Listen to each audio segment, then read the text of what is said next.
日本時間、デトロイト、タイガースとの第3戦を控えるロサンゼルス、ドジャース。話題の中心は、MLB デビューを果たしたばかりの23歳の若きエース候補、佐々木朗希だ。現地専門から ESPN、MLB ネットワーク、スポーツネット LA は、佐々木について、新人王獲得も十分狙える逸材と絶賛。最大の注目は、彼が操る怪物スプリットだ。回転数が極めて少なく、ナックルボールに近いほどの変化をすると分析され、すでに大谷翔平や山本由伸ら日本を代表する投手をもしのぐ最高レベルとの評価を受けている。ただし経験不足ゆえに制球力が課題と指摘される一方、名門ドジャースの強力打線が彼のプレッシャーを軽減するだろうとも期待されている。新人の佐々木にはイニング数の管理が必要だが、そのポテンシャルは歴代の日本人投手の中でも最高級と専門家たちは口を揃える。果たして佐々木朗希はドジャース史上19人目の新人王に輝けるのか。その活躍に世界中の野球ファンが注目している。詳しくは引き続き日本語字幕付き映像でご覧ください。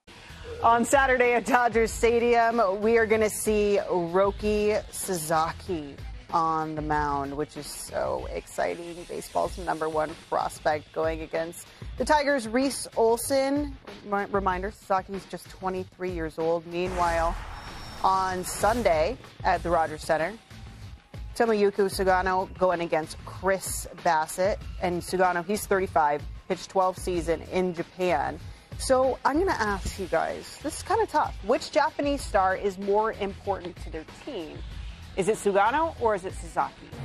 I'm going to say Sasaki. I just think the fact that the reason I say this is, one, if he can continue to improve and pitch well, there's less pressure as to when you want to bring Ohtani on. You can kind of ease into that. And this is a young kid who over in Japan, that's an immense amount of pressure. You got to remember, he just left. It's not like the other guys who already left for a little bit and then go back there. He just left this offseason, and in front of his home country on that stage, his fastball command was a tick off. You know, he's not pinpoint with his fastball command, but when that comes and he has command of that, with that split and his other pitches, his slider and his curveball, this guy is filthy. He throws 100 miles an hour.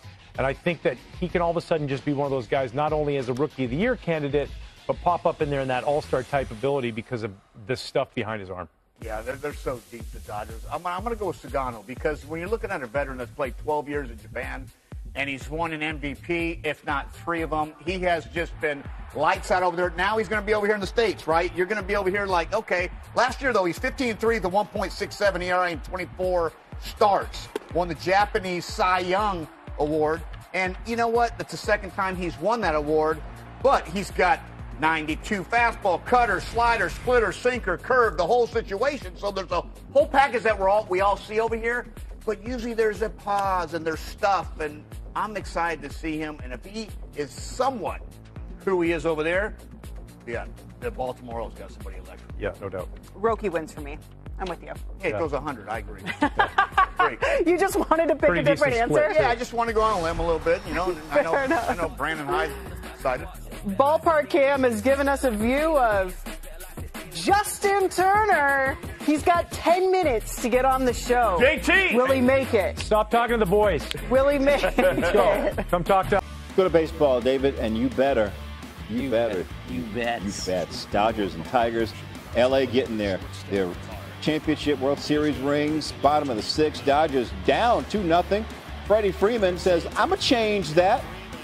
Off of former Dodger Jack Flaherty. That's a 2-run shot. His first home run of the season. Dodgers tie the game at 2. Bottom 8. Bases empty. For Mookie Betts, dealing with the illness. Lost, what, 18 pounds? Yeah. He still got that swing. He still got that power. Solo shot to left field. His first home run of the season. Dodgers up 3-2. Top of the 9th, same score. Tying run on. We got 2 outs. And Will Margot is going to line a single to left field. That's going to bring in the tying run from second. The Tigers, tie the game at 3. So Riley Green, next batter at the plate. What's he going to do? Just line it down the right field line. Margot's going to head home. Oh, we got a play at the plate, David. We have a play at the plate. It's a bang bang, and it's safe. However, watch Austin Barnes. He got his heel right before he touched home. And they get together and they look at the tape and they go, you know what, he's out. So they reverse the call. He's out. Go to the bottom of the ninth, tied at 3. Move to the top of the 10th, same score. Runners on first and third, 2 outs. Dylan Dingler. Soft line drive to right to left field. Michael Conforto dives but can't make the play. 2 runs come around to score. Dingler into third with a triple. Tigers up 5-3. Bottom 10. Dodgers down 5-4. Will Smith got a runner on second. Grounds to left field. Brings home that tying run. We are tied at 5. 2 batters later. Who? Mookie Betts. What? Got a winning run on third. Got 1 out. 8th pitch of the at-bat, and that's all he needed. He just wanted to see all the pitches. So he takes that changeup over the wall. Walk-off 3-run home run. Betts 3 for 5. 2 home runs. 4 RBI. Stroll it out, bro. Dodgers win 8-5. Keeping on the pitching theme, or elsewhere in the NL, Roki Sasaki set to make his first domestic start today for the Dodgers. What are people saying about this 23-year-old right-hander? There are going to be ups, there are going to be downs, but the stuff is otherworldly, and it starts with his split-fingered fastball. It's unlike any splitter, frankly, that we've seen. And Jay, yesterday, Yoshinobu Yamamoto, his countryman, 10 strikeouts, a bunch of them on the splitter. Shohei Ohtani and so many other Japanese pitchers throw great splitters. Sasaki's might be the best. It has next to no spin. So it's as close to a knuckleball, actually, as you're going to find any non-knuckleball pitch in baseball. And look, it's great when he can keep it in the zone and control it. His first start in Japan, over 3 innings, had 5 walks. So we're going to look for that control and command, not just today, but going forward in the rest of Roki Sasaki's starts in his rookie season. All right, Jeff, last question, and this is the one I've been wanting to ask you since we started this interview. I see over your shoulder you got the original motion picture soundtrack of The Good, the Bad, and the Ugly.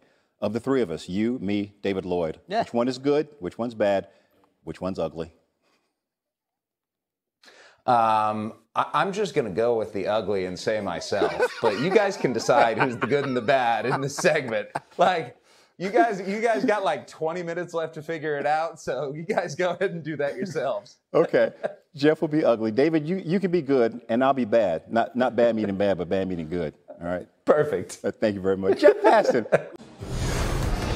The folks at FanDuel Sportsbook have released their National League MVP odds for 2025. The reigning NL MVP, Shohei Ohtani, favored to win his 4th league MVP crown. Juan Soto at 5.5 to 1 is the second favorite, followed by Fernando Tatis Jr. Mookie Betts in there at 10 to 1, and then 2-time MVP Bryce Harper of the Phillies. Now, Nomar and Jerry are not betting men, but this is when we're going to put them on the spot and have them give us their winners of the top individual honors in the National League for 2025. And Nomar will begin with National League MVP. It's always hard to go against the Big Show, especially when he's going to pitch this year. Yeah, it really is hard to go against the Big Show. And you looked at all those names that were on that list. Obviously, all great players and fun to watch. But, you know, I think Shohei may go back-to-back in the MVP. Obviously, he's coming off Tommy John, so he's going to be out there on the hill. The National League is going to be able to see that over the course of a regular season. You know, do I think he's going to get the 50 stolen bases? I don't think so, because we need to see him on the hill as well. I think that might be.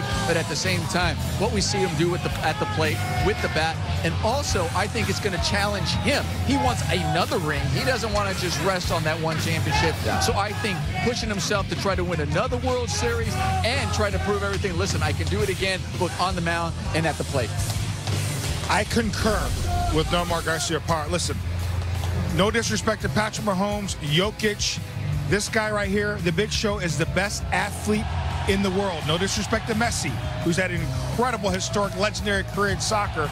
But this guy, offensively, and also now going to be able to pitch, be a part of this rotation sometime in May and in the second half of the season, I think he wins another MVP. We talk about legacy.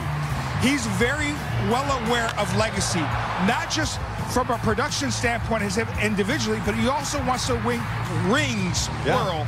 That's going to drive him to continue to be at his best. Here's another thing, too. He may get another 50-50, but he might do it a different way. He may go Albert Bell on him. 50 homers, 50 doubles. Okay, that is certainly an interesting one. As for that Cy Young race, the reigning NL Rookie of the Year, Paul Skeens of the Pirates is the favorite at 2.1 to 1. Zach Wheeler has been a runner-up twice. He's favored to finish second again. Blake Snell, he's won 2 Cy Youngs. He's the third betting favorite at 14 to 1. Then you see Corbin Burns and Yoshinobu Yamamoto, tonight's starting pitcher, 20 to 1 to win his first Cy Young. Not pictured are a few other Dodgers. Tyler Glasnow is 25 to 1. Nomar, Roki Sasaki 60 to 1, and Shohei was even 80 to 1. So who do you take home or think's going to take home the honors here in 2025? Well, listen, the Dodgers, I think, have a lot that are going to contend, and I think that list, I mean, I think the Cy Young is going to be a battle over the course of this season, but I know who you're going to pick, Jerry. Yes. I have an idea who you're going to pick, and you know what? I really like him, but at the same time, I think I'm going to go with Zach Wheeler. Zach Wheeler, as you mentioned, has finished in the top 5 numerous times, runner-up twice. I think he has been so consistent. I mean, he really is a quality pitcher, and I think this year might be the year that he actually makes that jump and wins his first Cy Young, because I'll tell you what, he is a tough guy to face. He certainly is a tough guy to face. Nasty stuff, brings it year in and year out. Jerry, you're going with this guy. Yeah, I'm going with this young man. Listen, this was a very difficult decision for me. You talked about Zach Wheeler. We have a couple guys in our rotation that will definitely fight for that Cy Young award, but I'm going with Paul Skeens. This guy has got the attitude, he's got the want to, and he's in a pretty pitcher-friendly ballpark there in Pittsburgh. He's going to use that to his advantage, and they need every one of his starts.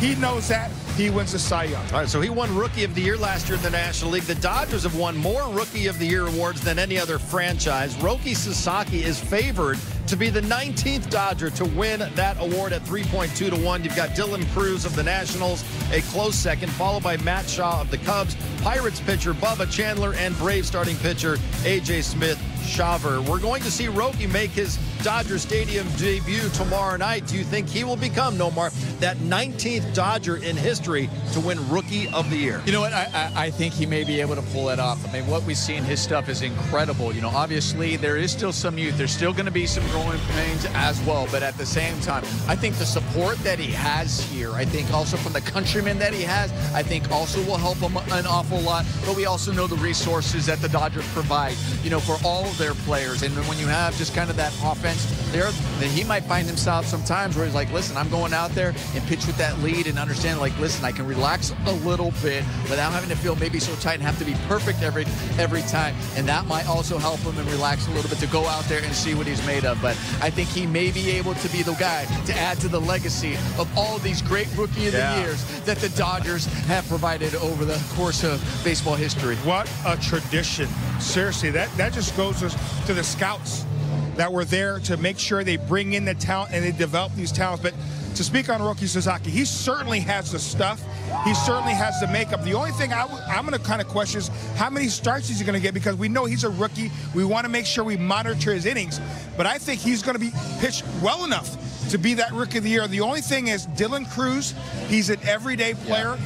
I think he's going to have a great year for the Nationals as well. Well, maybe he can follow in Hideo Nomo's footsteps, because he came over from Japan, the first one to do it. He did win Rookie of the Year, beat out some guy named Chipper Jones to get it done. All right, still more to come here on Sportsnet LA. ついにその日が来た。全野球ファンが待ち望んだ若き英雄佐々木朗希がロサンゼルスドジャースの一員としていよいよ本拠地ドジャースタジアムのマウンドに立つ。世界最高峰の舞台で彼がどのような伝説を作るのか、今野球界が息を飲んでその瞬間を見つめている。日本が誇る令和の怪物佐々木朗希。彼はわずか23歳にしてすでにメジャー球界の専門家たちから前代未聞、圧巻、異次元と最大級の称賛を浴びている。武器はもちろん圧倒的な球速を誇る直球と魔球とも称されるスプリットだ。彼が放つスプリットはほぼ無回転に近い状態で打者の手元で急激に落ち、まるでナックルボールのような軌道を描く。アメリカの専門家たちもあんな球は見たことがない、人間が打てる球ではないと衝撃を隠しきれない。一方で課題も指摘される。まだ若くアメリカ球界に適応する途上である彼の制球力にややムラがあるという声も上がる。実際渡米前の日本での投球でも直球のコントロールに課題を見せる場面があった。しかしそこにこそ佐々木朗希の真の恐ろしさがある。未完成のままでさえすでに超一流の評価を受けているこの怪物がもし真の覚醒を遂げたなら、その時彼は間違いなく世界野球史上に名を刻む伝説となるだろう。また、今年の新人王争いでも彼はすでに筆頭候補として挙げられている。かつて野茂英雄が切り開いた道を佐々木が再び歩もうとしている。日本人として19人目の新人王獲得が実現すれば、それは彼個人の栄誉にとどまらず、日本野球界の歴史に新たな輝かしい1ページを加えることになる。ドジャースは常に若手育成に定評のある球団であり、佐々木の才能を開花させるための舞台としてこれ以上ない環境だ。さらに同胞の大谷翔平、山本由伸がすでにメジャーで大活躍し、日本人選手への期待と信頼はこれまでになく高まっている。その期待を一身に背負い、佐々木朗希がメジャーのマウンドで躍動する姿を想像するだけで、ファンの胸は高鳴るばかりだ。野球とは、伝説の誕生を目撃するためのスポーツだ。そして、今まさに伝説は動き出した。令和の怪物、佐々木朗希が、アメリカの地でどのような奇跡を見せてくれるのか。ファンよ、その瞬間を見逃すな。彼の登板を、その一振りを、そしてその輝きを、最後まで目に焼き付けようではないか。